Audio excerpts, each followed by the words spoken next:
to found violations at that facility. I support corrections and criminal prosecutions that prevents, detects, and reduces known staff officials' misconducts or law enforcement misconducts.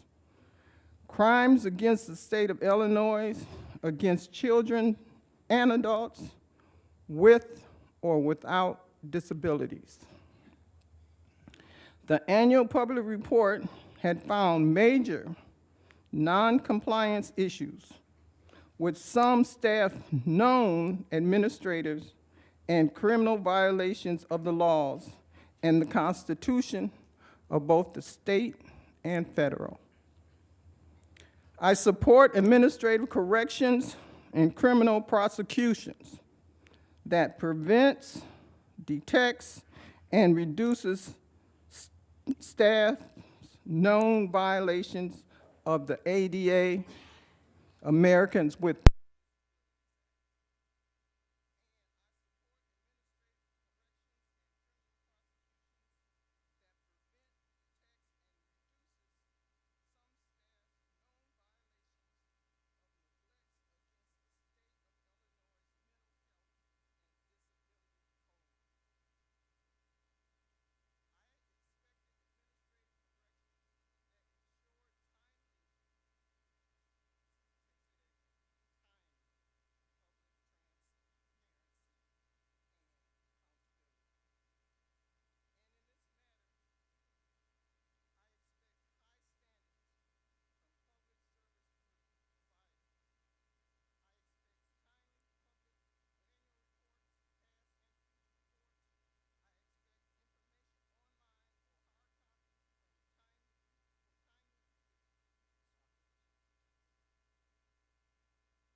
Thank you, Chairman, for that welcome. You're and welcome. I appreciate the opportunity to be able to come and speak with all of you, so thank you for inviting me to speak this evening.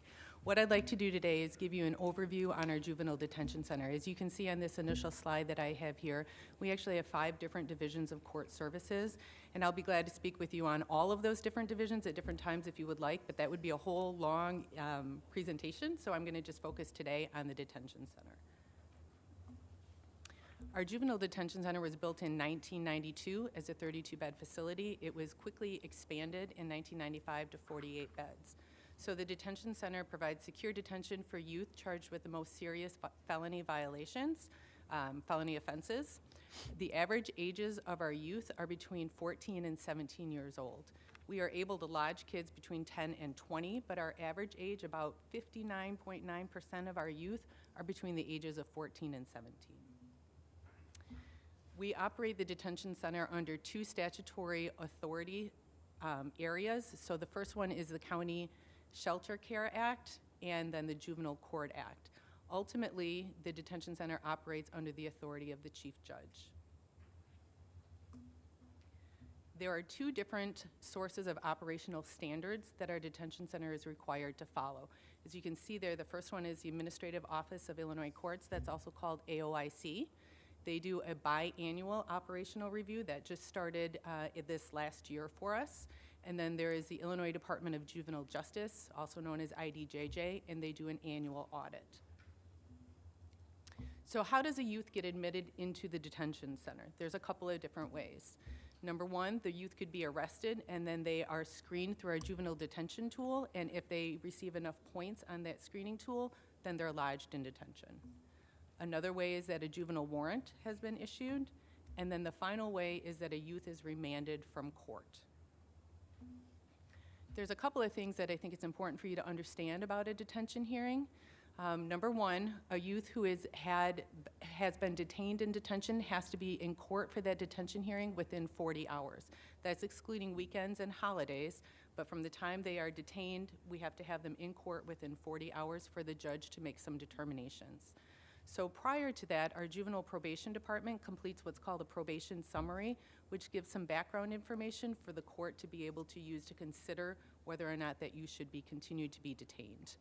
If a minor's family is unable to hire an attorney, then the court appoints the public defender. So not only is the youth there with their family, they also have an attorney representing them in that hearing. At the detention hearing, what has to happen initially is the state's attorney's office has to file a petition alleging some delinquent behavior has happened. The next step then is that the judge has to go through the detention hearing. The first thing that they look at is whether or not probable cause has been found that the minor has committed the offense. If probable cause is found, then they move into the second phase of that hearing, which is the immediate and urgent necessity. So that is where the judge makes the determination that that youth should stay in the detention facility. And it shows on the slide here, there are 3 different ways that that might be found. It could be for protection of the minor or another person, protection of the property of another person, or the minor is likely to flee.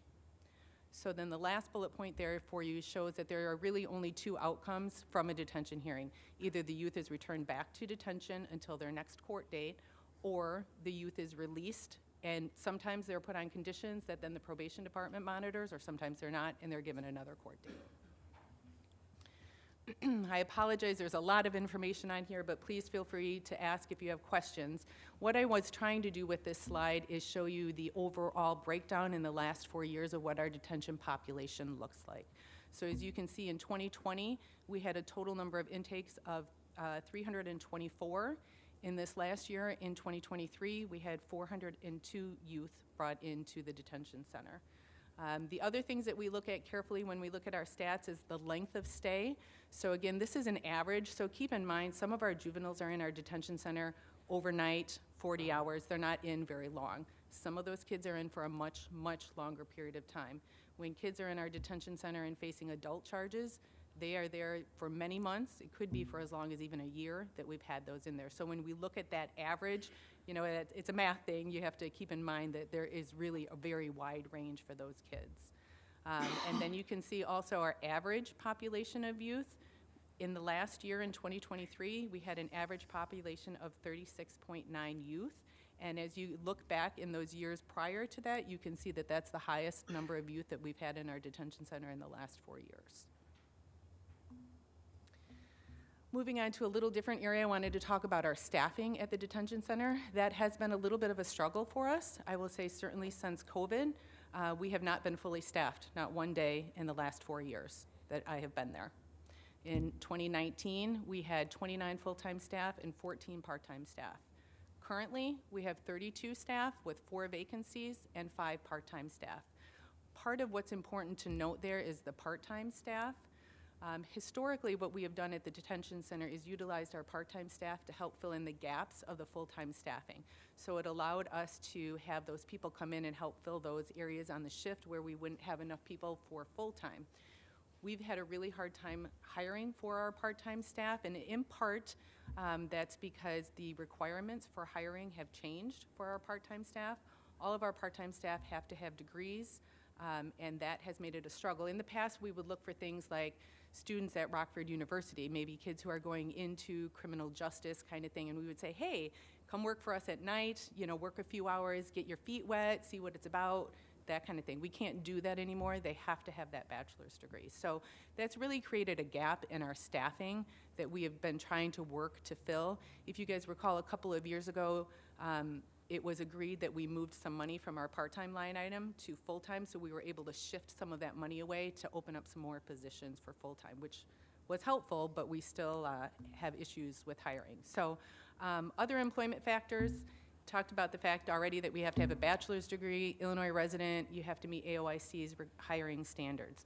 Unfortunately, we do get applicants from Beloit that come down to us and say, hey, can we work here? And we can't take them. I mean, even though I can say they're 20 minutes away, we can't take them. So that impacts us as well. Our starting wage is $46,195. That is honestly a pretty dramatic increase from where we were a couple years ago, but when you really look at the job that these staff have to do, it's still pretty low. Our facility is staffed 24/7, so our staff are working on weekends, they're working on holidays, they don't close, which also impacts our ability to hire staff. It is hard to hire people to work that overnight shift and say to them, yep, we're open every holiday, we're open every weekend. That makes it difficult. And then the last thing for sure I want to point out here is how difficult that work environment is. It is dangerous to work at the detention center. There were 30 incidents in 2023 towards staff that were or could have been charged criminally. So when I say were or could have been charged, not all of them happened that way. There were certainly injuries to staff in the last year. We have had staff who have been off on FMLA because of those kinds of things, workman's comp. But then there's other incidents that don't necessarily rise to the level of criminal offense. It is not uncommon for things to be thrown on our staff, urine, feces, that kind of thing. Staff having to break up fights in detention on a pretty regular basis. It's a difficult work environment, so it's really hard for us to be able to recruit staff and maintain those staff in that kind of a work environment. One thing I think it's important to note is that our staff are required by AOIC standards to complete 40 hours of training a year, but in addition, when new staff come on, they have an additional 40 hours of training. So we provide a lot of intensive training. By no means is 80 hours all the training a new staff person gets. There's a lot of training that goes on the job. So we try to provide our staff with as much training as we can in order to deal with these situations that I've been talking about. So it's important also when I speak about staffing to talk about our schedule challenges. So by standards, we have to have a ratio with our kids in the building where there is an 8-to-1 ratio when the kids are awake or a 16-to-1 when the kids are in bed sleeping at night. So what that means is, not very difficult to figure out, 8 kids, we have to have 1 staff, okay? That seems like it would be easy, so you would say, okay, today we have 32 kids, we have to have 4 staff on duty. It's not really quite as clean as that, because then as you can see, as you go down this line here, according to PREA standards, which is the Prison Rape Elimination Act, 2 staff have to be present for any transport. So whenever we have anybody going for a medical appointment, or if a kid goes to court and we have to transport, we need 2 staff to go there. But we have to keep those other staff back at the facility as well.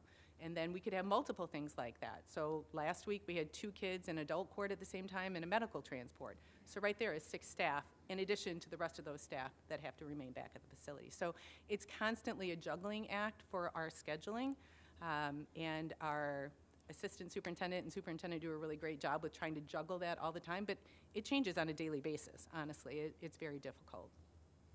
So the next point talks about the simultaneous activities. I've talked about that.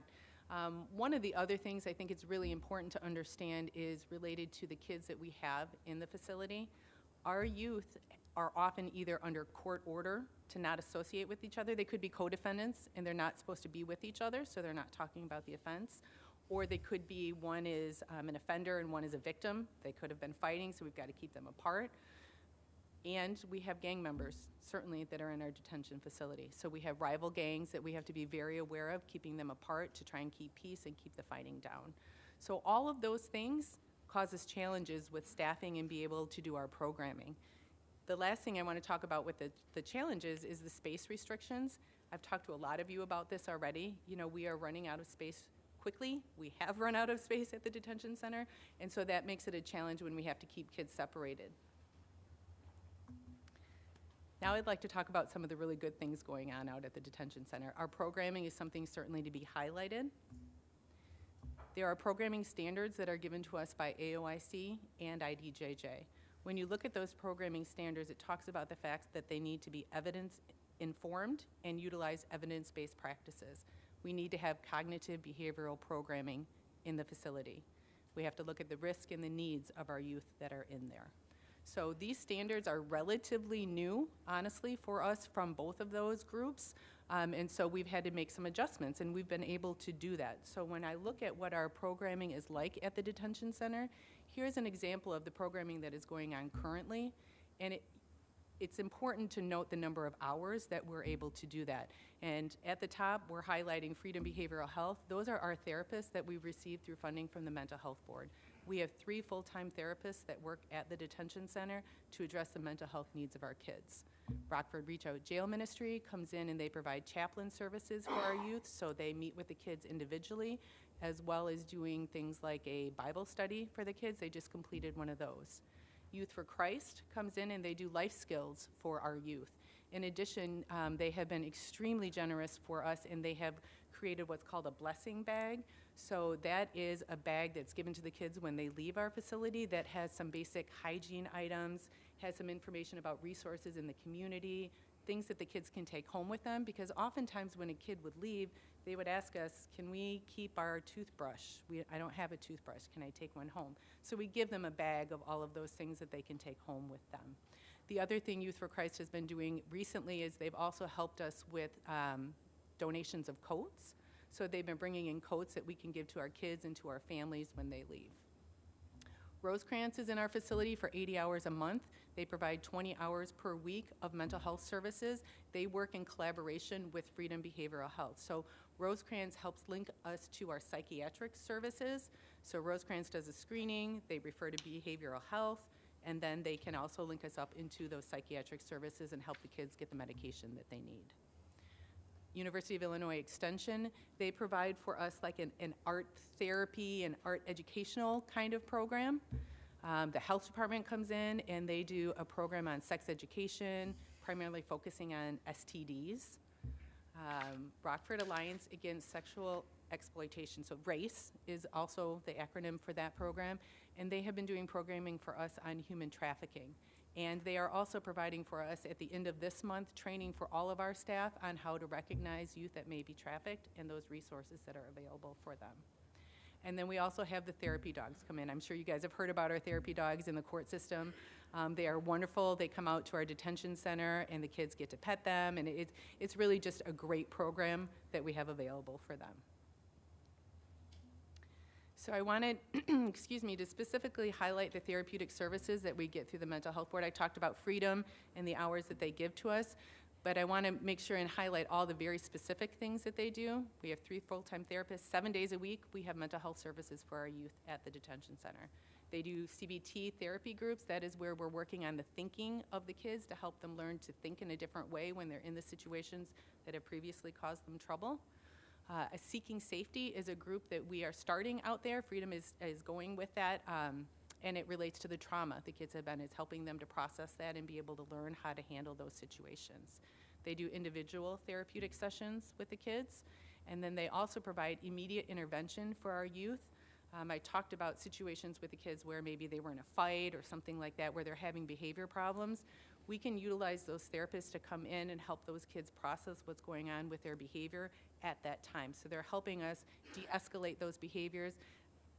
We have had a kid restrained on the floor because of his behavior. He's being destructive. He's been and our therapist has gotten down on the floor, sat with that kid, and tried to talk him through what's going on. You need to settle down. You know, let's talk through this. They have just been wonderful for us. It's really been a game changer. In addition, the Mental Health Board therapists have been providing training and supportive services for our staff.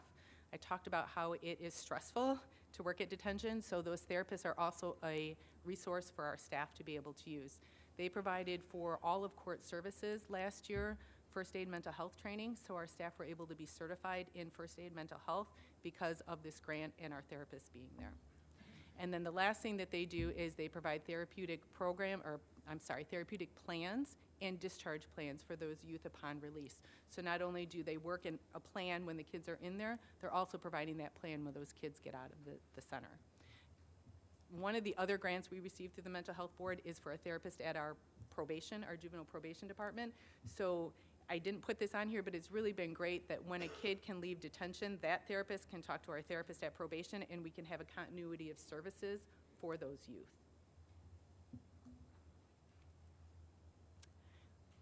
I'm glad I put that on there because I almost forgot.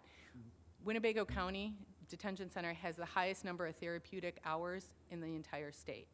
When AOIC came out for a visit with us the other day, they highlighted that and they said, I hope you guys recognize by far you have many, many more hours of therapeutic service than any other facility in the entire state. So that's something certainly we are very proud of and thankful to the Mental Health Board for the funding for that. One of the other things that we have done is we have modified our behavior management program. So we utilize an incentive-based point system for youth to earn points and purchase rewards. In the old days, in the past, our point system was for negative behavior. Kids would start the day with so many points. Negative behavior, they would be taken away. What we do now is the kids start at 0 in a day and they earn those points. Good behavior gets them points so that they can then buy incentives with those points that they've earned. Youth are no longer given set periods of time in their room or cells for behavioral issues. Okay, it used to be that when a kid would have an infraction, have a fight, those kinds of things, the staff would give them hours based upon the level of offense that they had. So it could be you're given 4 hours in your room, you're given 8 hours in your room. That doesn't occur. That isn't what we do anymore. Kids are only put into their room when they are a safety risk. So if they are a risk to themselves, if they are a risk to others, then yes, they are put in their rooms. If they've gotten into a fight, we absolutely put them in their rooms. But then what happens is every 15 minutes, staff go back and check on that kid. How are you doing? You know, where are you at mentally? Like, how are you processing what's going on? If those kids aren't ready to come out yet, if they're still screaming, pounding on the walls, you know, that kind of thing, then what we do is we keep those kids in for another 15 minutes, but staff are documenting their plan and how to get those kids out at that point. It is also then that we look at bringing in Freedom Behavioral Health, our therapists, to be able to help process those things with the kids, help them talk through how to be able to get out and calm themselves down and do something different when they come out. And that's the last point. We talk about trauma-informed approaches with the therapist to de-escalate things. So another thing that we have out at the detention center is our educational program. Rockford Public School District 205 provides our education. We currently have 3 full-time teachers and 1 full-time aide at the detention center, and they are looking to hire a part-time social worker to come out and work as well. Sometimes it's difficult to get people to work out at the detention center, so they're still looking for that one. The kids are required to have 5 hours of education a day. That's every day of the week. There was some belief that kids were supposed to have education every day of the week, but the requirements are that the school follows the Illinois School Board of Education calendar. So it's Monday through Friday, just like a regular school calendar. They get some time off in the summer, they get a break at Christmas time, just like every other student does. They do have summer school offered for them, just like they do in the public schools. We have 2 classrooms for our teachers, and then we have to utilize our cafeteria as the 3rd classroom. We don't have another classroom for our kids. So we've been able to put a whiteboard up in the cafeteria, and we utilize that space as our other classroom. The classroom size depends upon the population count and the juvenile needs. Are there times when juveniles are not in the classroom receiving education? Absolutely, there are. When their behavior does not allow them to be in that classroom because of safety concerns, they are not in that classroom. But what we do is we provide them with an educational packet, so they are still doing educational work, even though they might not be sitting in a classroom. The school district utilizes iPads and Chromebooks. That was a new development we've had with the Rockford Public School, is to get Chromebooks. As you might know, most of the schools utilize Chromebooks for their educational purposes. We had iPads, and so that was not a good fit. And so through our collaboration with the school district, They recognize that, and they have now provided us with Chromebooks to use in the classrooms. One of the other things I want to highlight certainly is all of the improvements that we have made at our facility in the last year. And honestly, that's because of all of you in this room and the support that you've given us. So I want to make sure and say thank you for that. The list of improvements is long, so get ready. The first thing I want to highlight is our body scanner. We purchased that in 2021 through ARPA funding. That was approximately $93,000. But what that has allowed us to do is to have trauma-informed searches of our youth coming into the facility. Prior to having this body scanner, our youth were strip searched. That's how we made sure contraband wasn't coming in, keep the youth safe, keep our staff safe. That's not the best trauma-informed way to admit a kid into the program. So we were able to use this body scanner that we put the youth through to be able, it's amazing. I invite all of you to come out and see the body scanner. Like, it will pick up a chapstick in your pocket. Like, it can find anything. So that's what we use now.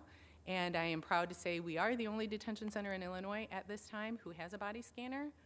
Julie, our superintendent, gets calls all the time from other superintendents and say, how did you get this? Like, we want one of these, because they know they shouldn't be strip searching the kids, but it's a safety risk. They can't not search the kids because of contraband coming in. So some of our other funded projects, we had the parking lot resurfaced in November of 2023. If anybody had been out there before that, you knew what a hazard it was in our parking lot. An oven was replaced. We had our parking lights converted to LED. The area where we are for our detention facility is pretty dark. So at night, it was a risk for our staff to be leaving without having proper lighting in the parking lot. There are certainly times when we have parents or family members or other youth who come out and they're not happy, and they confront our staff. I mean, we just honestly had that 2 nights ago. We had a parent in the parking lot late at night, it was dark, and they were unhappy. So this has been wonderful as far as increasing the safety for our staff. Boiler replacement, that's supposed to start next week, I think. Next week or in 2 weeks anyway. That's coming. Our fence that we use for our outdoor recreation area, I've talked to you guys about this before. The fence is chain link and then brick. Chain link, brick is how it was designed initially. The brick is crumbling, it's falling. It's a safety risk, and so that is getting replaced. Tile and grout repair for showers, I've talked to all of you guys about that. The tile has been breaking off. It's certainly a safety risk for those kids to pick up those pieces of tile. That's a weapon for those kids. So thank you for your support in being able to get that addressed. LED lighting inside the building, so we are switching over energy efficiency into LED lighting inside. And then our big project, you guys have all heard about this one, is our HVAC system that is being replaced. We are in the middle of that. It is certainly challenging, to say the least, to be able to have the ceilings down and the HVAC system, but we are thankful for the support, because that was a huge project, and we recognize that that was a lot of money, but we are very appreciative of that, and we are looking forward to that being done in March. Can't come soon enough, honestly. And then the last thing that we're working on is a hot water for domestic supply. That's coming up this spring. We're going out for pre-bid, I believe, even tomorrow for that. So thank you. I mean, I can't say that enough. I came to all of you and said, hey, these are my concerns. We need to do something, and you guys answered. So thank you from the bottom of my heart. Honestly, like, our facility is better because of you. Unfortunately, there's still some things we need to do. Okay, there's still some work we have to work on.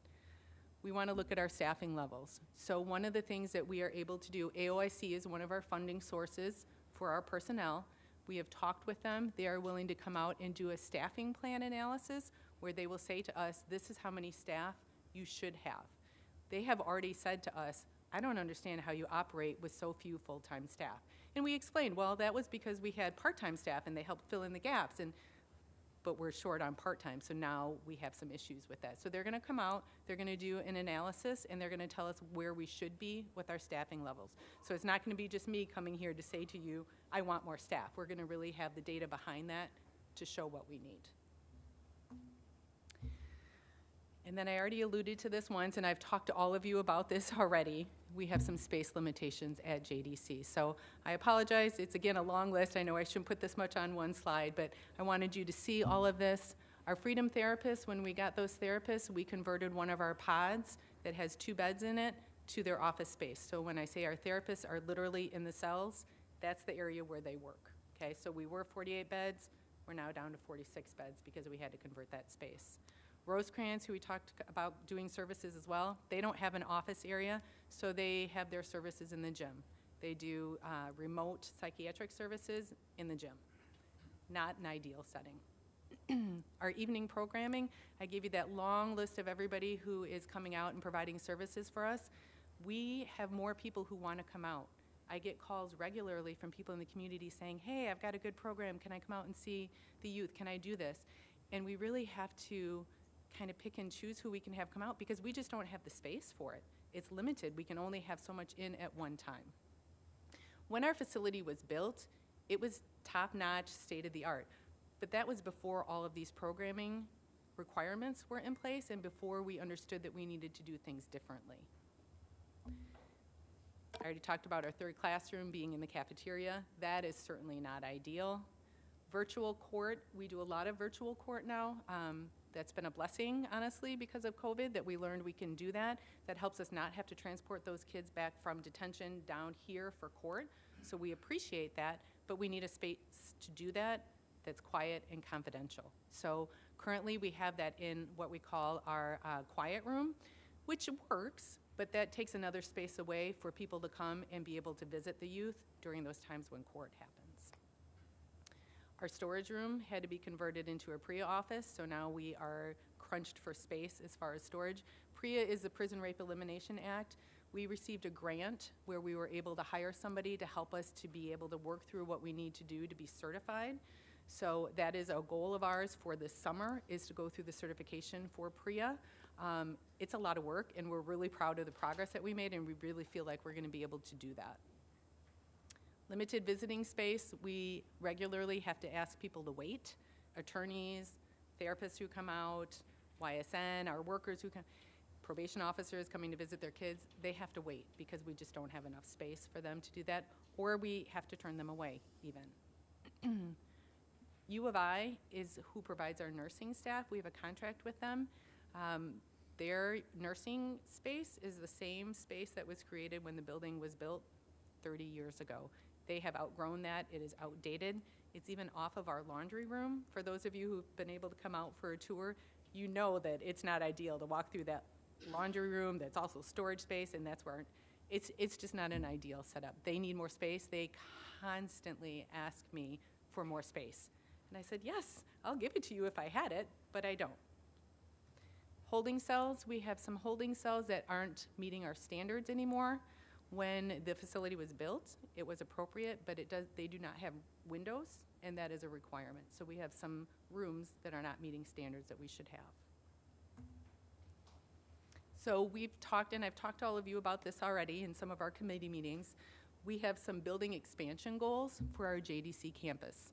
So the first thing that we are looking to do is complete a space needs study so that we can have someone come out and say to us, this is what we're able to do on the property where you are. Can we have an addition? Can we be able to get all of the things that we need at this facility? There is a meeting next week with Larson and Darby, I believe, that we're going to start talking about what that looks like. So we are making some progress with that. What we'd like to do, as I said, is expand the detention facility because we would like to be able to move the assessment center, which is currently located at the Juvenile Justice Center, out to the detention center. That would help improve some of our concerns about staff ratio and transporting kids, and it just makes sense as far as transportation to not assess them down here at the Juvenile Justice Center and then have to drive up there. It would help eliminate some risk. And then the other thing that we would like to do is reopen the day reporting center. Some of you might have been around or remember that we used to have a day reporting center that was utilized for kids as an alternative to the detention center. It was kind of a step down where we would provide services for those kids. In the evening hours, after school time, we would provide them tutoring and therapeutic services. We would feed them, do life skills, give them some recreation time. Great program. Unfortunately, in 2016, that closed due to lack of funding. So that is something we would like to reopen. In my mind, ideally, we could do that at the detention center where we could share some space. we have to keep the kids separated. We can't have the detention kids mixing with the day reporting kids, but I think we could share some space and share some resource. I think that there is a possibility to do that. So that's what my goal is, and that's where I'd like to see us going. So to meet the current needs in Winnebago County, we talk about, excuse me, continue to improve the detention center to encompass better services for our youth, re-engage the day reporting center, and then relocate and expand the operation of our juvenile assessment center.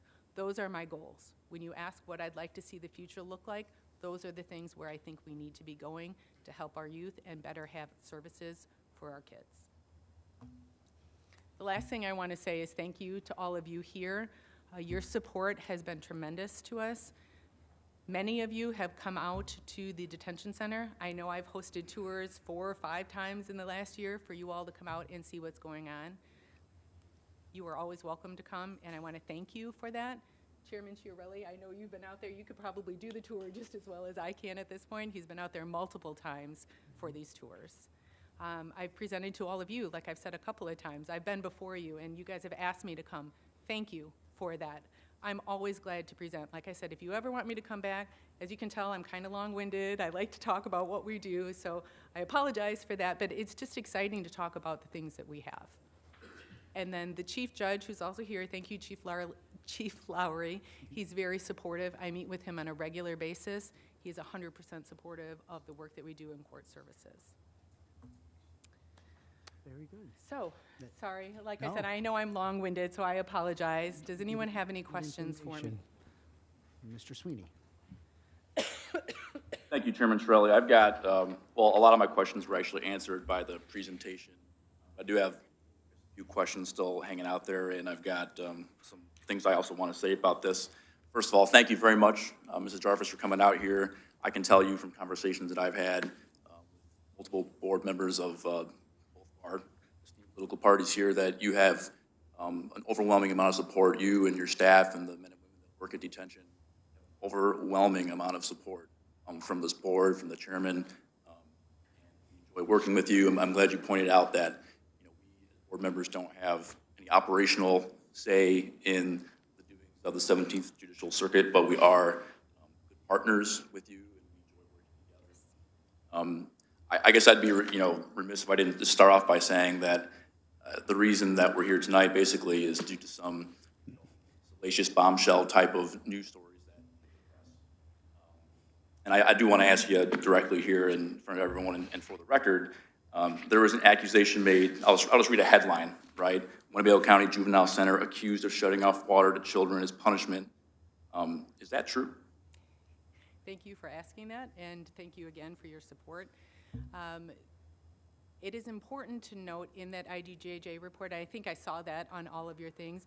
If you look at that report, it talks about that water was turned off at the detention center as a preventative measure. Nowhere in that report does it call it punishment. Water was turned off at the detention center when kids were flooding their rooms. So it was done either as a prevention where the kids said, I'm going to flood the room, or they were actively flooding their rooms and the water was turned off. Sorry, and it's important to note that even when that water was turned off, what happens whenever a kid is in their room, they have to have 15-minute room checks. We call it Morris Watchman. It's a check that we do. At any point during that time when that water was turned off for those kids, at those 15-minute intervals, if those kids said, I need a drink, I need to flush the toilet, the water was turned back on, allowing them to do that. If the staff assessed at that point the kid was still going to have issues, then the water was turned back off again. But every 15 minutes, there was an option for those kids to have water. So it's not as if, as it was represented, that those kids were going for long periods of time with no water, that this was something that was done as a punishment for the kids. That did not happen. Thank you. Is there any internal discussion, is there any, I'll use the term whistleblower type of employee activity that this was happening at all within the facility? Not that I've been made aware of, no.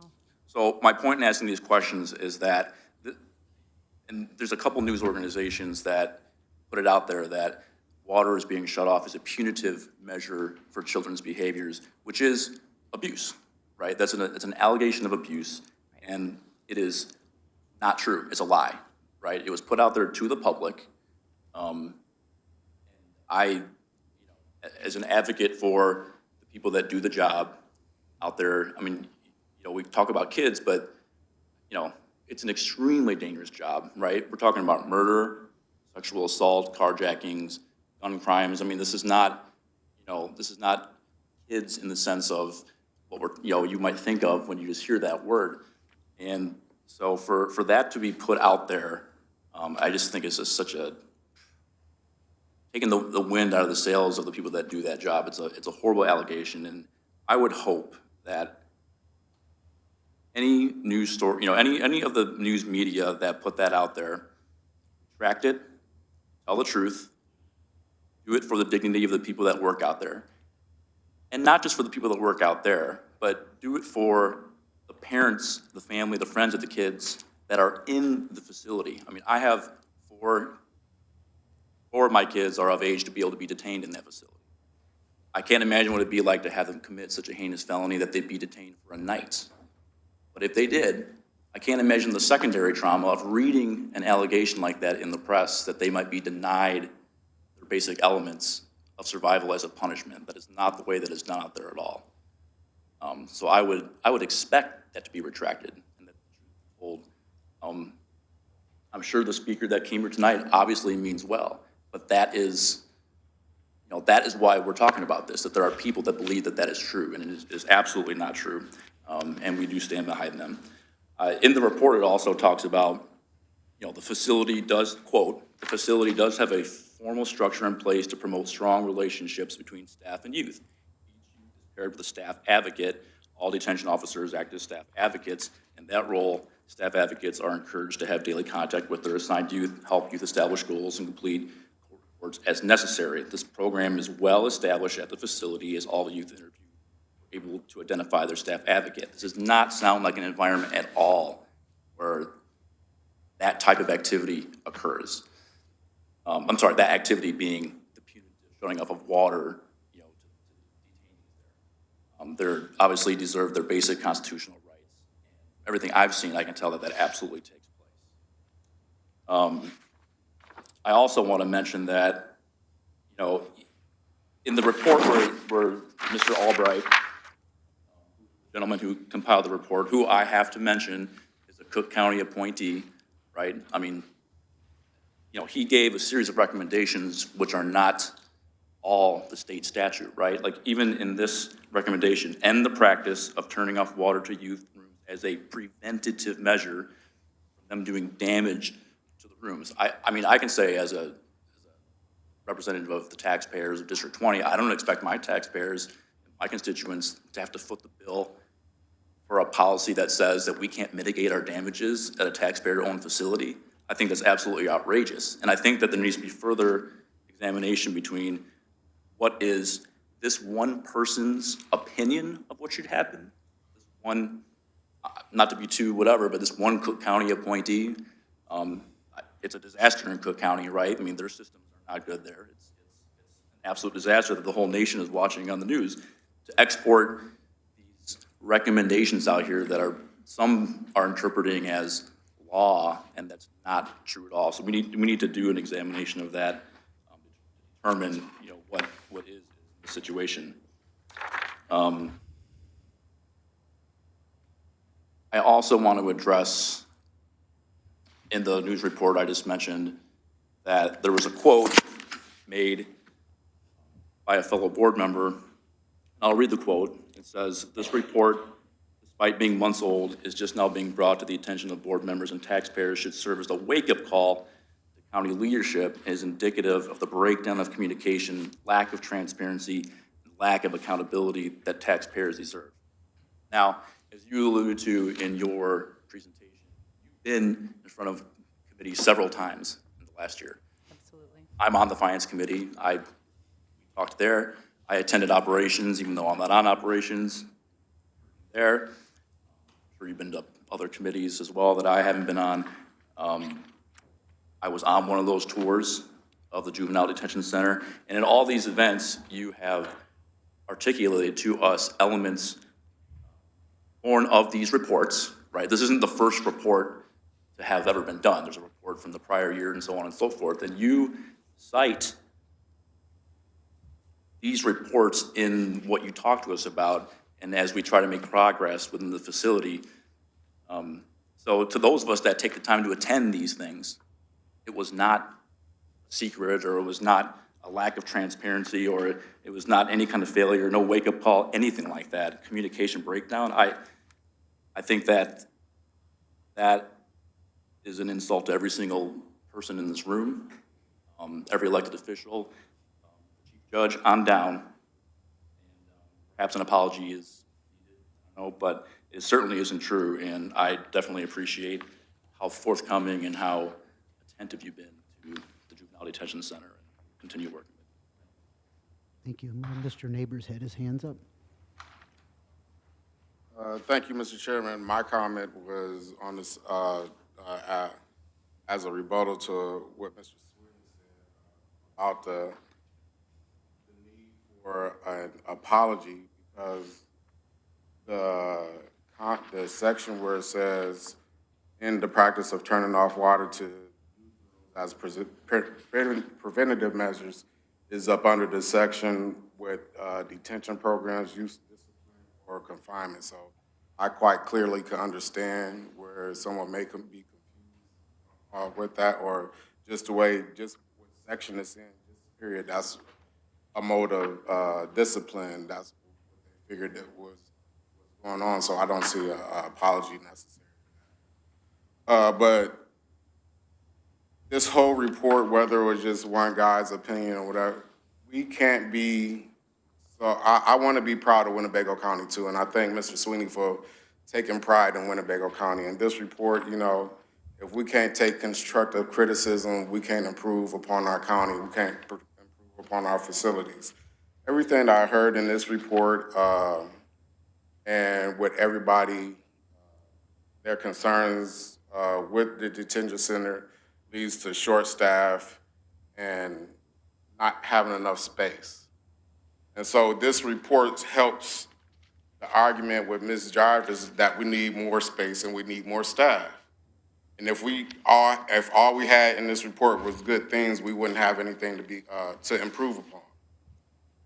So I don't think there's an apology needed from anybody. It's just something we need to work for as Winnebago County and as, you know, the 17th Circuit Judicial System in order to improve upon our juvenile detention center. And that's, you know, and I'm proud of what the Winnebago County Mental Health Board has done in the detention center, but some of the shortcomings of the detention center is a countywide issue. We don't have a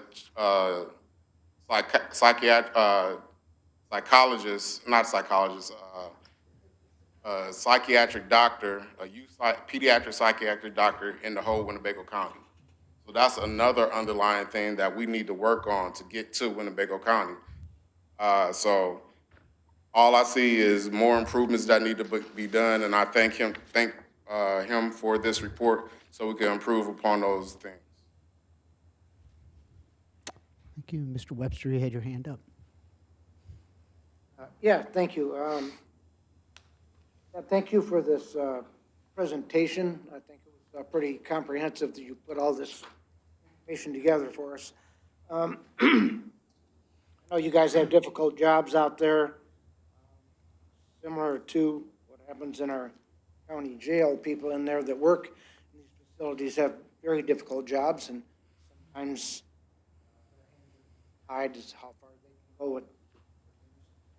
I have toured that place a number of times in the past. I haven't recently, but I doubt that it's all that much. That place has needed work for a while. There's always ongoing needs for any building, any structure, your home, for example. There's always ongoing needs. I'm curious, though, about the number of people that are charged in there as adults, the number of juveniles charged as adults. Are they in the same mix as any of the other juveniles? Okay, so has there been a rise in the population of juveniles being charged as adults more than it was 5 years ago or 4 years ago or 3 years ago? See more people in there charged with adult charges? What I can say, I wasn't prepared to give you exact numbers today, but what I can say is that the offenses that the youth are in detention for are serious, and they have been increasingly even more serious with time. So we absolutely have youth who are 14, 15, 16, who do have those adult charges, and they are pending in adult court. And so those kids are housed with the rest of our kids at detention because it's based on age. Once those youth who have been charged as an adult turn 18, on that day, they get transferred over to the jail. But until then, because of statute, they have to stay in our detention center. So if I had to, without pulling my numbers and looking at that, I would say absolutely the offenses that we have in the detention center are much more significant than they were 5 years ago, certainly 10 years ago, without a doubt. That's where I was going. I didn't expect a concrete number. I took you off guard there a little bit, but that's what I suspected. And so, do you see a correlation in violence, violent activities and so forth, violent behavior, due to the fact that there's a rise in people that are already charged as an adult? Because when I look at this, I think to myself, you've got kids in there, and I talked to one of my colleagues about this before. You've got people in there from 12 to 18 years old. They're all in the same mix there. I can't help but think the older ones have some sort of, I don't know, pressure or whatever, perhaps, on the younger ones. And the younger ones look to the older ones for direction. Now, if the older ones, particularly those who are already charged as an adult, they've obviously done something much more serious. And that is part of the issue that we have to deal with. When I was toured that years ago, I saw that then. I saw it in action there with some of the youth that were in there, because they don't stop acting the way they're acting just because a county board member's walking through there. That doesn't impress them any. So when I saw the way they acted then, I can't help but think it's getting better. Violence that we have anymore. Right. Certainly, we are always concerned about the influence of one youth to another youth who's in the detention center. I mean, that's always something that we have to take into consideration. When we do our programming for kids who are on probation, we do risk assessments to look at what level risk they are, and we're very careful not to mix those populations because the low risk are influenced by the high risk. So in those settings, we're able to separate those, but in our detention center, we can't do that. We don't have the facility to be able to do something like that. In an ideal world, sure, that would be nice. You know, I toured Peoria's detention center, I believe it was last year, and it's huge in comparison to ours, and they have self-contained wings where they can have one population in here and one where they don't mix. And ideally, that would be great. That's just not what we're able to do, so we do the best we can with what we have. Thank you. You're welcome. So first I saw Mr. Guevara, and then Mr. Booker, Valerie, and then back if no one else is speaking. Mr. Guevara. Thank you, Mr. Chairman. Mr. Jarvis, you mentioned a change in state law that adjusted, so the holding room met the requirements, and then the law changed, and then it no longer met the requirements. You also mentioned that part-time staff now have to have degrees. AOIC is our governing body who gives us funding for our positions. It is a requirement from them for us to be able to have those people with degrees. Legislator or the state or AOIC or anybody provided supplementary funding to be able to pay for those folks, or to put the windows in the holding area? No. Well, AOIC does fund some of our positions. They give us vouchers for positions. But as far as any additional funding to help update the facility, make modifications, that does not happen. You're welcome. Mr. Booker? Thank you, Chairman. Thank you for the informative presentation. It's good to know that Winnebago County leads the state as far as the couple of areas there, as far as intake, scanners and such. We've got staff that are college graduates. In very challenging, incredibly challenging job. The greater percentage of the population at the juvenile assessment centers between the ages of 15 and 17. And there's an 18-year-old out there in the population, old enough to vote, join the United States Armed Forces. I can see the challenges there as well. What would you say the percentage of felonies versus misdemeanors charges are at the population? Just a rough estimate of felonies. Sure, sure. Our kids would not be lodged in detention on a misdemeanor offense unless there were numerous other factors already in place. So could it be a youth who is on probation already, and then they pick up a new arrest, or they've had some other things in addition to that, then they would go in. But through that point system that I talked about at the time of arrest, a misdemeanor offense is going to score very, very low on that. So they would really need some pretty serious other factors for that to happen. So, boy, I don't know the percentage, but it would be very low. It's overwhelming, felony charges population. Yes, very serious felonies as well. Thank you. You're welcome. Thank you. Ms. Hansard? Thank you, Chairman, and thank you, Debbie, for the presentation. I want to get right to some questions in regards to the educational services.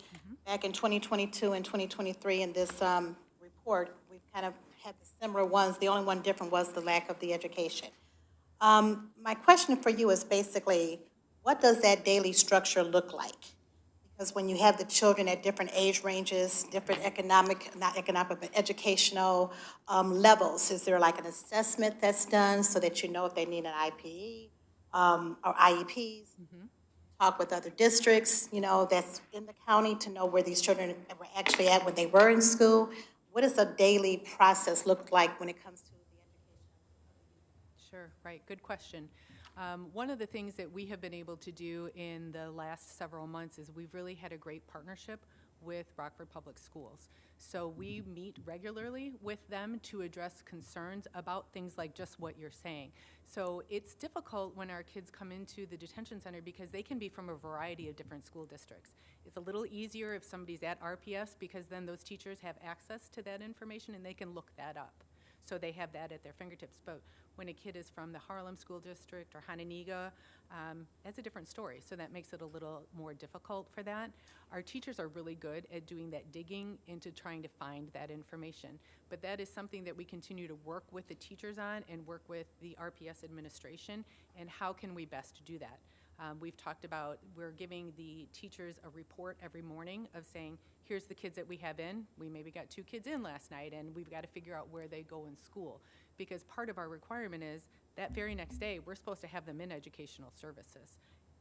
And we don't know that kid. So like you're saying, that is very challenging.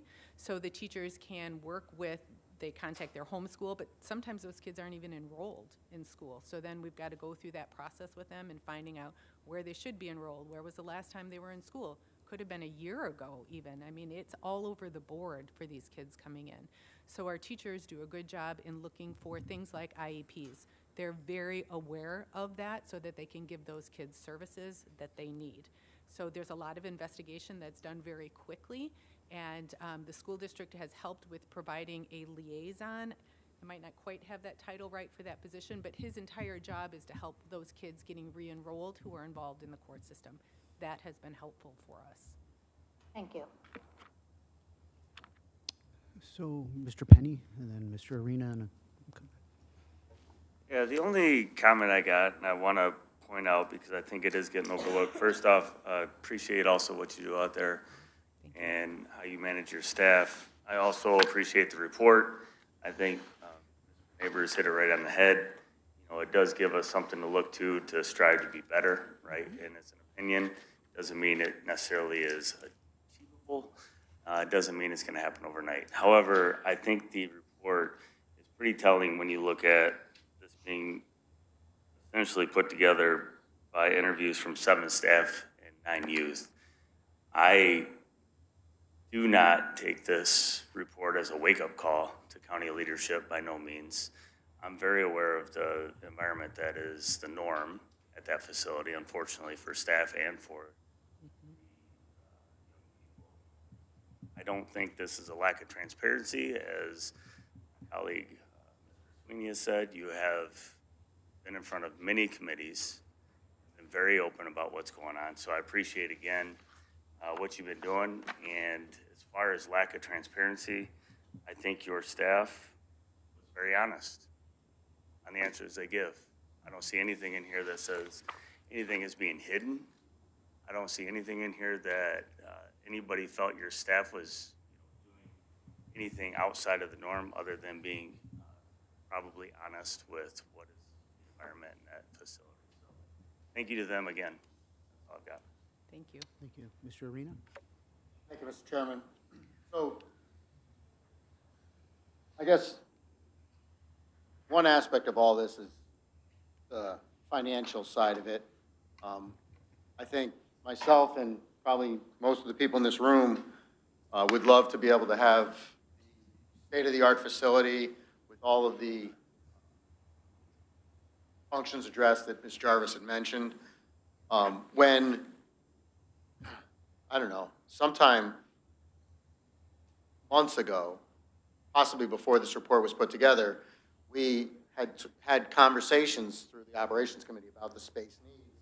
We had a meeting with officials from the state, from the Illinois Department of Juvenile Justice, and we talked about, we have a facility that needs investment. We also have a need for a little more space. So either we invest in what we have or we build something new, and we talked about, is there room for partnership? Can something be done? So I want everyone to know that this is something that was addressed, and the state flat out said, we're not helping you financially with the facility. So it was at that point that we started making these investments in the building that we have now, and we've already spent well over $1 million fixing what we already have. And this report is driving down that path of you need to spend more, you need to build more. So one of my questions is, we have a juvenile detention facility here. Do all of the surrounding counties, I know Boone County doesn't, but does Stevenson have their own? Do the other? No, they Okay. do not. So what I see happening here is the state is creating standards that drive us to have to spend more and build more without supplying money to do it. But the citizens of Winnebago County are the ones footing the bill, right? We get, if we have, I know I had asked a question, why are we taking kids here? And it was pointed out to me that they're part of this judicial circuit, and so they're part of this, the population that the facility serves. If we're investing millions of dollars into the facility, then every area who's utilizing it have to pay more than just a per diem for operational costs. They should be sharing in the investment. And ultimately, I think that it's incumbent on the state to do something to properly fund this service that we're providing. And I think you do a wonderful job. I think your staff does a wonderful job. I think you're dealing with very difficult circumstances like this water issue. It's like, what do you do when the cell is flooding? You have to act. You have to do something. Criticize for it, and I think that's unfair. So one thing that I think we need to do is reach out to the state and reach out to the surrounding counties, and people use this, say, okay, this is where we're at. I think everyone needs to chip in if we're going to do it. And secondly, I don't look at this report as being the be-all, end-all in terms of our guidance on what we should be doing, because some of the stuff that they criticize here, this isn't related to space, but they talk about the program that you have for rewarding the kids with greater, access to books, gym time, that kind of stuff for as a reward for good behavior. And they criticize that. In this report, they refer to those things as basic essentials, that video game time, snacks, gym time are basic essentials, and that they should be available without this reward system. It's interesting that in Mr. Sweeney's research, he found in Peoria's report, they were criticized for having a similar type of situation, and they go to rebuttal to them. My point being that these facilities may not all be in agreement on the standards that are created by the state of Illinois, which are created by a committee in Springfield, without, I think, sufficient input from the people who operate these facilities. So if that aspect of the report is suspect, I think other areas may be as well. And so don't rely on this as being, okay, this is the driving force behind our need to make these investments. I think the investments could be valuable, but I don't think this report should be driven by it. And I think that we should also take steps to reach out to our representatives in Springfield and say we need to make sure that the professionals who are operating these facilities are involved in the creation of these standards. The other aspect of it that I want to point out to you is, and here is where it does require us to make an investment in the educational needs. Like it was mentioned that, you know, we don't have enough classroom space. So I get that they want the kids to have education, but I happen to know an individual who's a foster parent, and he has a 12-year-old child in his care who has suffered a severe emotional trauma, has a lot of problems related to it, has been kicked out of school, and actually was incarcerated in the juvenile detention center recently. He's been out now, but my point is, this child no school will take this child. He's been 4 months, I asked him today, 4 months this kid hasn't been in school, right? So how is it that we have to spend money to build educational services in a juvenile detention facility, but in the general population, a kid doesn't have to be in school? The schools can refuse to take them. So that's another part of this. If they're going to start mandating all of these things have to be done because it's a juvenile detention facility, well, where's the equal treatment for this kid who's not incarcerated? So are these recommendations reasonable? Are they practical? Can we actually do them? And if so, how will they be paid for? That I think has to be answered. I think it'd be wonderful if we can build on it. It would have been better if we could have just built a new, bigger, state-of-the-art facility. But the state said no. And so now we're at the point we're at now. So the question we have to ask ourselves is, how much is reasonable for the citizens of Winnebago County to spend of their tax money? Thank you. Okay, Mr. Limark, you had your hand up. Yes, thank you, Chairman. Mr. Arena made a lot of my points, but I just wanted to take time to thank you and your staff, Chief Judge Lowry, for the job you do. I know this report you did lately. Mr. Arena said the report is a report of one person. How do you deal with the worst of the worst? Young criminals, you said the word kids. Are they really kids when you shoot someone? They're all felons. I get it. In age, they are children. I'm not trying to be cold-hearted. Mm-hmm. You are dealing with the worst of the worst in cramped spaces. You know, like, again, Mr. Arena said, all revolves around money. Education, how can you do that when you have to keep some divided, short-staffed? Certain young criminals can't be with other young criminals. It's a tough job you have. I just want you to know, as chairman of the Public Safety Committee, you have my support, and I thank you very much, your staff and Chief Judge Lowry. Thank you very much. Mr. Neighbors. Comment has to do with a lot of what Mr. Arena said. First, I want to address his comment about no schools being able to take the foster kid. It is illegal in the state of Illinois for a foster kid or any kid to be without school. So whether the school has to provide video conferences or the Winnebago, the regional school that they go to, the kid has to be enrolled in some school. So he needs to speak to the foster parent needs to speak to the DCFS agent, and they will get that kid enrolled because it's illegal for them to be out without school no matter what they did.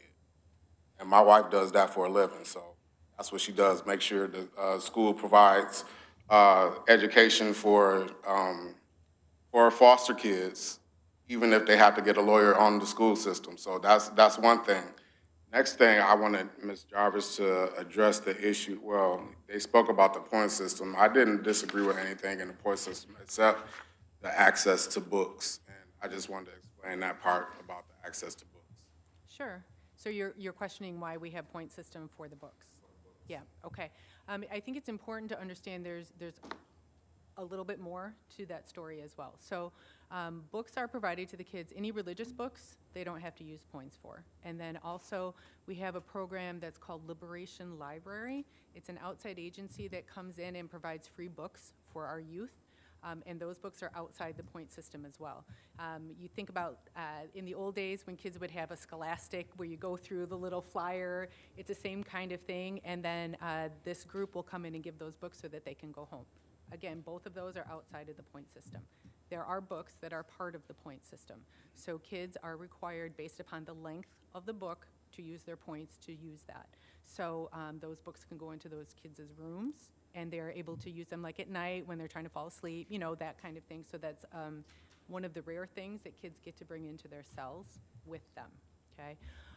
The reason why we have pushed back on that recommendation from IDJJ about the point system for the books is that we are trying very much to teach the kids that there are values, there's a value to what they have. The kids need to earn those things because in the real world and outside of detention, we all have to earn what we get. We work, we spend our money, and we get the things that we have. When we do that, we value those things. Our kids at detention are destructive, without a doubt. They flush things all the time. Sheets, clothes, books. They rip up the books, they flush the books. We spend quite a bit of money cleaning out those pipes because the kids are destructive. So what we're trying to do by charging those points for those books is teach them the value of being able to have that. Thank you. You're welcome. Thank you. Yes. Hey, Mr. Chairman. So, Debbie, I got a couple questions, but first of all, you know, I'm a big supporter of your department. I've gone to tours. Valerie was there, Mr. Butino was there, and some other folks were there. So I understand the conditions, space limitations, availability, all that. I think it's great. We have that communication. I support that.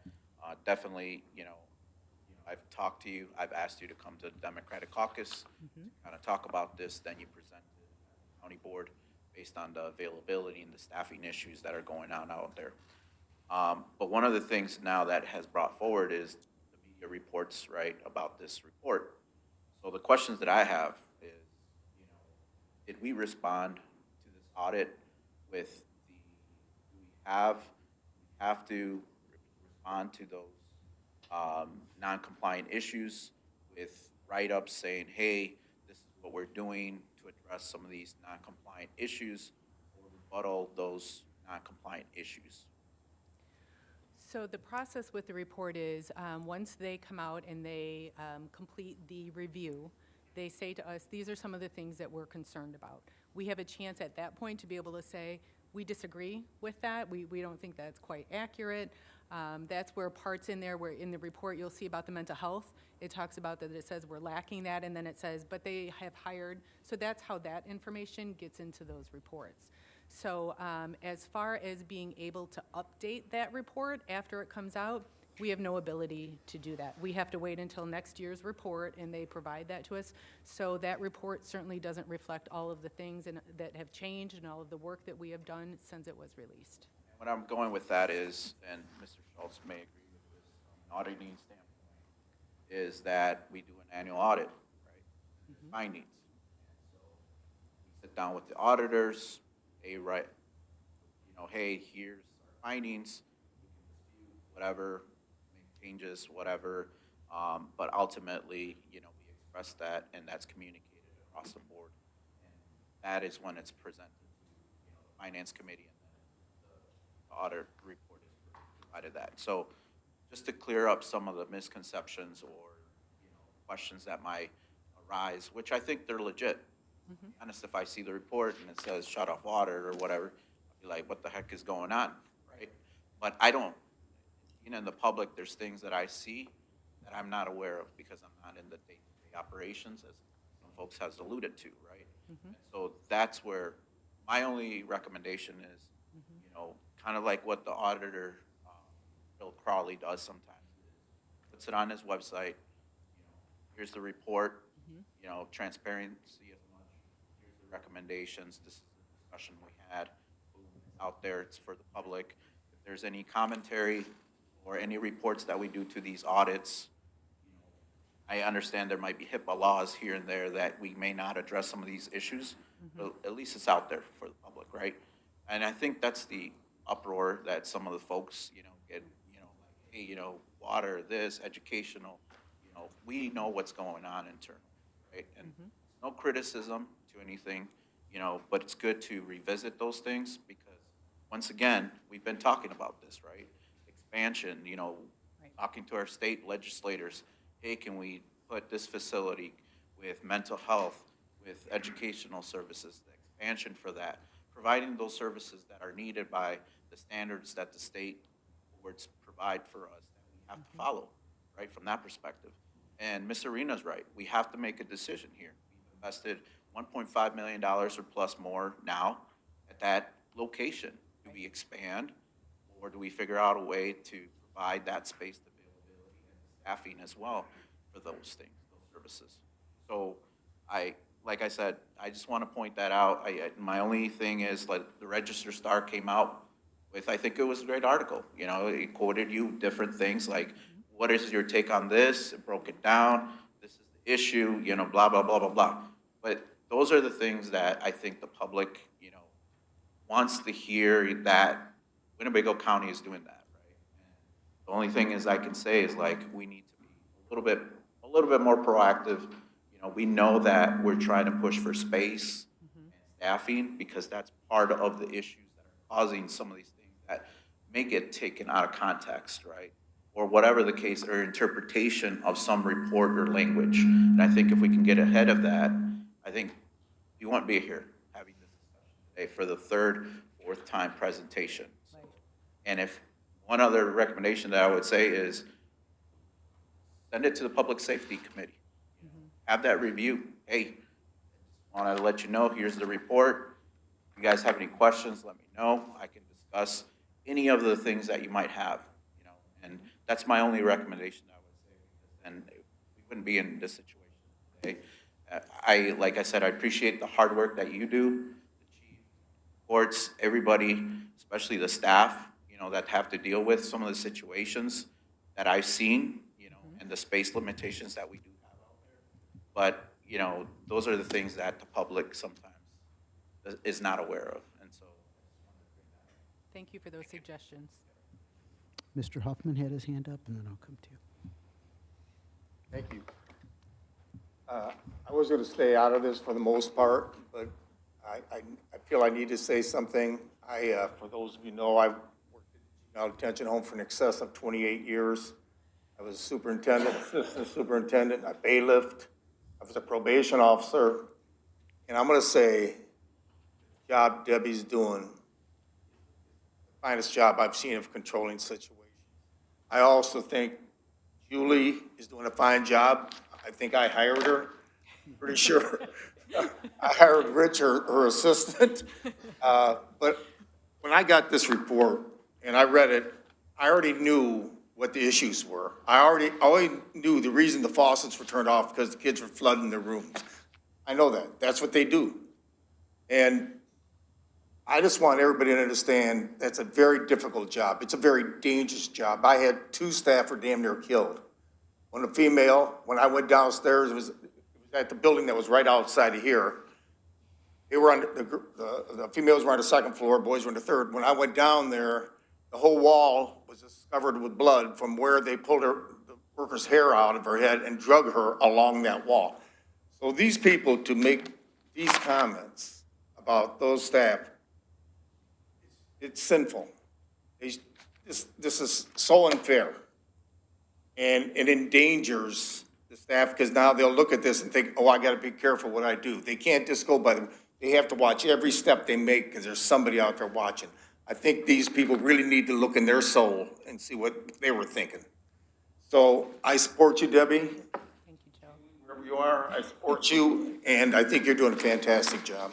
Thank you, Joe. I appreciate it. Ms. Goro? I want to thank you for coming tonight, too, because I've heard this 2 or 3 times, but every time I hear it, I hear something new in it. And number one of the things, as a county board member, I reflect back over the years that I have been on the board and kept complaining about we don't have capital improvement programs. That place would not be in the condition it is today if you had in your budget something that was put in reserve for capital improvements. It's too bad we wait till things fall apart before we can fix them, then we want to know where we're going to get the money to fix them. But we could have had it all put in reserve. The other thing I wanted to ask you is, how many of your residents are from homeless families? Oh, goodness, I. Just off the, I don't even know that I can speculate to that. I mean, certainly there are some. There are some times when the court has the unfortunate position where they don't have a place to release the kids to, so those kids remain in detention for a period of time until some other alternatives are able to be worked out. But that can take several weeks. So that certainly is a concern that we have. Mhm. Thank you, Ms. Gorel. Any other board member comments or questions? Mr. Sweeney? Yeah, I just want to finish off just by reiterating one more time just the importance of the truth being told about the situation out there with the main headlines. I mean, I believe in the freedom of the press. I'm not trying to tell anyone how to do their job, but again, correct this for the employees out there, correct it for the families of the people that are in the facility. I'm looking at two separate headings right now. One says confinement, water access used as punishment in Winnebago County Youth Detention. The other one I already read. There's a great number of people when they consume their media, they only look at headlines. They don't even read the articles. So headlines are very important and these are not truthful. Not redacted, but taken back.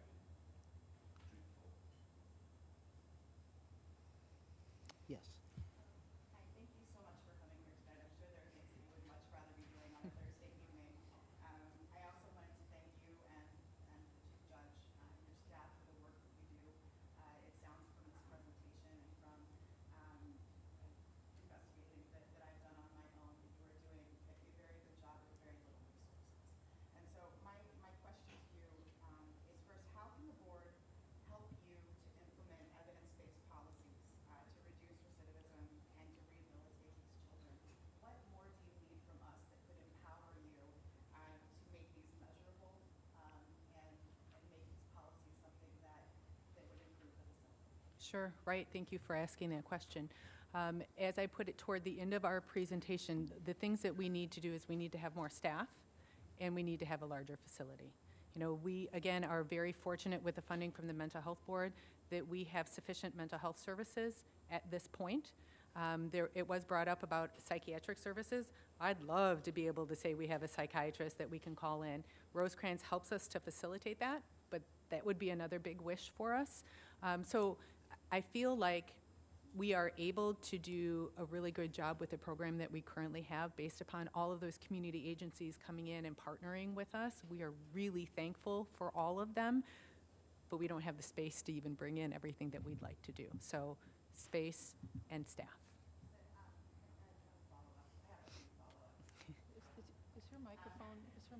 Is your microphone on, Angela? There, is that better? Is that better? Okay. My next, I do not pretend to be an expert. I don't know what the rules are. But there were a couple of things that you mentioned, such as a difficulty with part-time staff and low pay and high barriers for even entry into these jobs. You said that you were provided vouchers for these positions.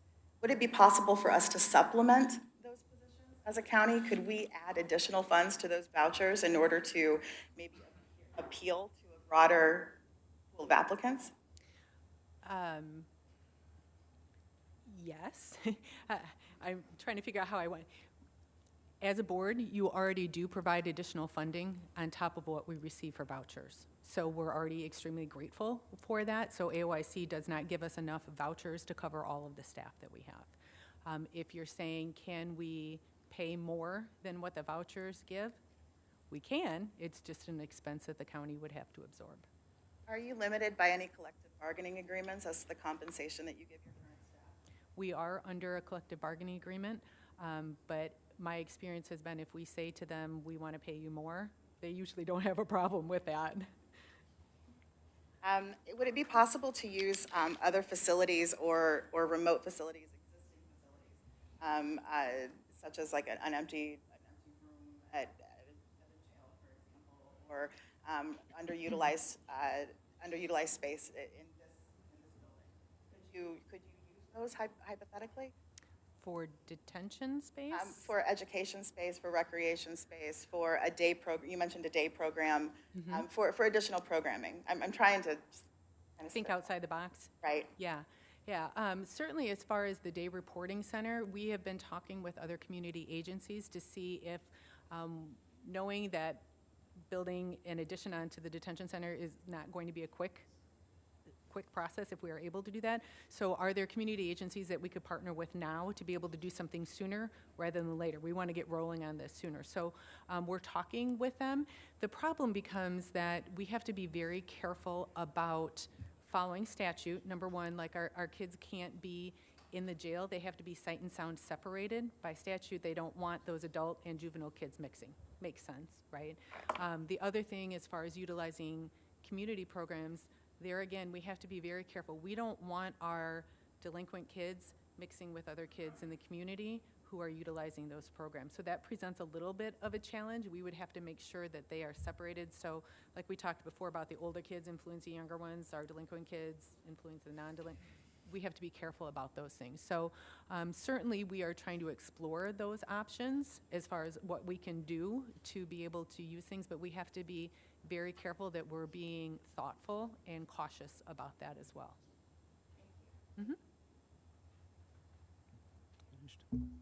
Anything, board members? Mr. Arena?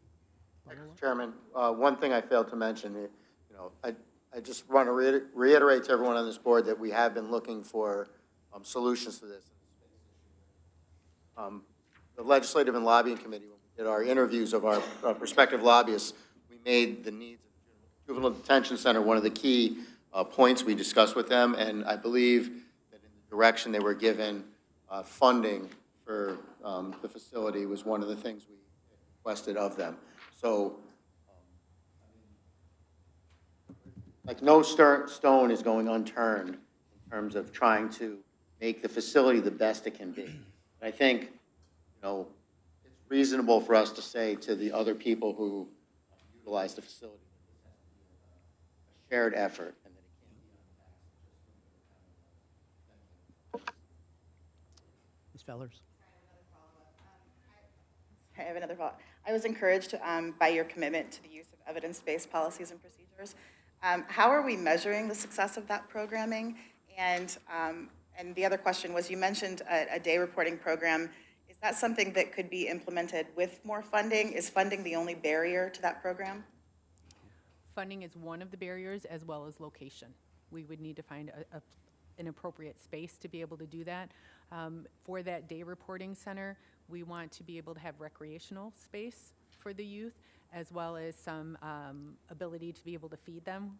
Food draws the kids in and it gains some compliance, so we want to be able to feed them dinner and honestly teach them some cooking skills, the life skills that we can do there. So that sometimes makes it a little more difficult to be able to find a facility. So I think, did that answer? I've kind of lost track. Did that answer that addresses that the one? question. Yeah, okay. So, and I had a follow-up, but I lost it, but thank you. Okay. Mr. Webster, your hand? Yeah, thank you. I thought I was done, but I just want to say that this presentation tonight was very important. We haven't had a good, lengthy presentation like this on the board floor for quite a while. And I think it was very important to have this because when some of the news media wanted to make a bigger story out of this without getting to the bottom of it first. So I felt that there were some allegations being made that were unjust allegations. I think that in the future, I would ask our local media to do a better job of reporting things instead of jumping to conclusions on this.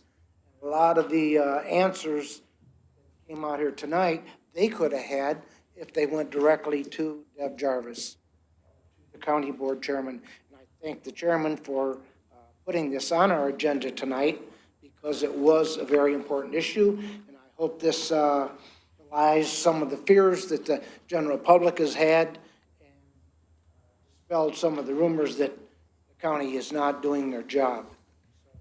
Once again, thank you, Deb. That was a good presentation you gave to us tonight. You've been able to answer every question. There's no hidden agenda that this board has about holding any information back from the general public. We're as transparent as we could possibly be. So I need the needed to have the public hear that. Thank you, Mr. Webster. Anything further? I just want to say, since 2020, since I was elected, one of the first discussions I had was with the circuit court about the detention center, and there's been ongoing discussions with internal conversation and external conversations with a lot of community members and community leaders within this county of how to improve that juvenile justice center. There has a lot of needs. We created a committee through the Juvenile Justice Coordinating Council, a branch of it, which the mayor is on, I'm on it, the state's attorney is on that committee, probation people are on that committee, and trying to figure out what can we do collaboratively as a whole unit to make that facility, make that system better, right? It's a hard work, and I want to stress that it's extremely hard work. We give all the credit due to your team and the chief judge and his team. But more importantly, when we reached out to the state, which Mr. Arena alluded, we had a contingency of state reps with us. And AOIC, Right. IDJJ, every acronym you can think of. But the bottom line was, we have no capital for you. We have community resource money for you, but no capital for you. We even looked at a state-owned property, took a contingency of people to the state-owned property. Can we build a new facility at this property? Yes. Buy the property from us. I can't even remember the amount. But very little cooperation on the state level to help us. We've been pleading for help. We've gotten a burgeoning kids, a flow of kids, and if you saw looked at it, what's the average stay, 36.9 days? It's not a long period of time they're in the detention center, right? But there's a lot of them coming through that detention center. We need services on the front end of it to help them not even to get into the system, right? The state was unwilling to help us on that aspect of it. The restrictions of out of sight, out of mind, out of noise, where are you going to go with that? We've talked to community centers. Can we put a day reporting center in community centers? Utilize their programming and their staff. Nope, you can't do that, right? You can't mix populations, okay? Help us, state, right? I can tell you, Representative Vella has been very instrumental, and others in the state of Illinois, to understand our plight, understand the challenges that we have. So bottom line, I'll stop talking here, is we have been trying to address these issues with emergency funding from shower repairs that are damaged from the children in the facility, right, that we have to come up with emergency funding that are not planned for, but their staff is really in a process right now to a needs assessment, to go to the committees, to go to the county board for funding. We have touched every aspect of that, right? It is disheartening to see a report that has been ongoing, right? From 2020, this is the same issues about damaged property, population that is growing continually, but no assistance. And the taxpayers of this county and this region deserve better from our state, period, right? Because we cannot continue to have meetings with them and be told, no, you're on your own. Then the issue is, and this is the biggest problem we have, the issue is they could change the business model at any time, right? Meaning, go to community housing, close all detention centers, right? We have a point system problem. It's very difficult to get detained in this center. very difficult. And when they are detained, and then through the courts, disposed through the courts, and sent to the state of Illinois for corrections, for juvenile corrections, for a period of time, and then they're released in 30 to 45 days back into our community, right?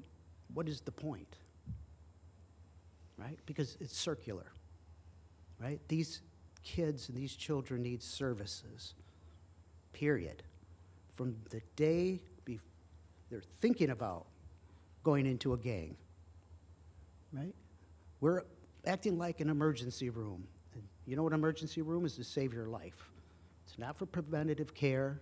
It's not to make sure that you're running, eating properly. They're there to save your life and stop the bleeding. And unfortunately, that's what's happening to Winnebago County, is we're forced to stop the bleeding. Anyway, I'll stop talking. Thank you, Deb. I want to thank you and your team for taking the time here. It's very important. You're going to have more ongoing discussions, and just stay tuned. If I can just say thank Thank you, you. everyone. I appreciate your support, being able to talk. So thank you, everyone. Thank you, Chairman. You're welcome. Thank you.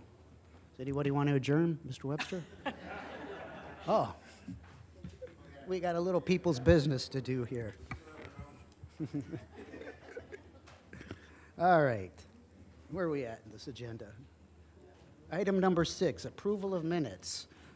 Approval of December 14, 2023, and layover of January 11, 2024. We got Mr. Guevara and Mr. Thompson seconds that motion. Is there any discussion on the approval or layover of the minutes? Hearing none, or any board members opposed to the layover and approval? Very good. Please cast a yes for all members present. Next is the consent agenda, which includes the raffle report and the auditor's report. May I entertain a motion? Mr. Guevara and Mr. Thompson seconds that motion. Do we have any discussion on the consent agenda? Hearing none, are there any board members opposed to the consent agenda? Very good. Please cast a yes for all members present. Next, we have appointments. Per county board rules, board chairman appointments require a 30-day layover unless there is a suspension of the rule. Tonight, we're placing up for the Winnebago County Sheriff's Merit Commission. They receive $55 per meeting, not to exceed $600 per year.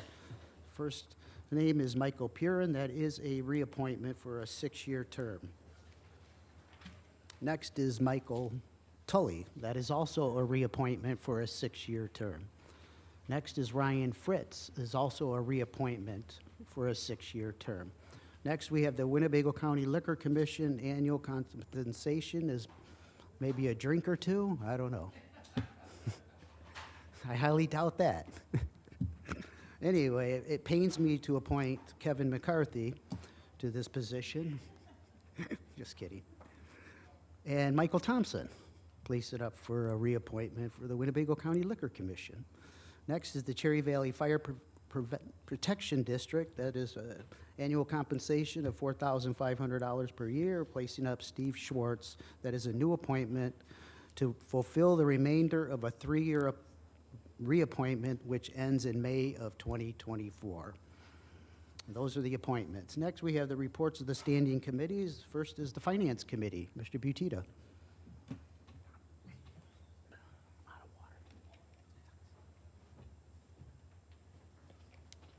Okay, thank you, Mr. Chairman. First, we have a resolution authorizing execution of the Charter Communications Cable Television Franchise Agreement Amendment, and I so move. Moved by Mr. Butita. We have a second by Mr. Huffman. Is there any discussion, Mr. Butita? No, sir. Any board member discussion on this resolution? Very good. Are there any board members opposed to the approval of this resolution? Very good. Please cast a yes for all members present. Mr. Butita. Okay, next we have 10 ordinances that are to be read in. They're all ordinances that abate the property tax levy. And there's 10 of them. We'll read those in. Place that up for passage, all 10? Yes. Okay. We're just going to read those. Yes, we got to suspend the rules first. No, we're laying them over. Oh, you're laying over. Okay. Mr. Butita has moved to lay over the items 3 through 12, correct? Yeah, yes. Okay. Those items are automatically laid over. Okay, and that's concludes our report then. Okay. Thank you, Mr. Butita. Next, we have the Zoning Committee. Mr. Webster. Thank you, Mr. Webster. We have Economic Development Committee, Mr. Sweeney. Mr. Chairman, we have no report tonight. We will have a committee meeting this upcoming Monday, the 29th at 5:30 PM on the third floor. And if you are on the Economic Development Committee and cannot make it, please give me a call or send me a text. We want to make sure we have a quorum. We have a time-sensitive issue involving the moving of the water. I want to make sure we have a quorum for that meeting. That meeting is this coming Monday? This upcoming Monday, 29th at 5:30 PM on the third floor. Very good. Call out to all Economic Development Committee meeting members. Next is Operation Administrative Committee, Mr. McDonald. Thank you, Mr. Chairman. We have two items this evening. The first is resolution awarding jury box construction using CIP 2023 PSST funds, and I so move. Moved by Mr. McDonald. We have a second by Mr. Guevara. Is there any discussion, Mr. McDonald? No. Any board member discussion on this resolution? Very good. Are there any board members opposed to the approval of this resolution? Very good. Please cast a yes for all members present. Mr. McDonald. Thank you, Mr. Chairman. Our final item is a resolution awarding purchase of detective squad for Sheriff's Office using CIP 2024 funds, and I so move. Moved by Mr. McDonald, second by Mr. McCarthy. Is there any discussion, Mr. McDonald, on this resolution? None for me, sir. Very good. Any board member discussion on the resolution? Very good. Are there board members opposed to this resolution? Very good. Please cast a yes for all members present. Mr. McDonald. Thank you, Mr. Chairman. That concludes the report. Thank you, Mr. McDonald. We'll move on to Public Works Committee, Mr. Dave Tassoni.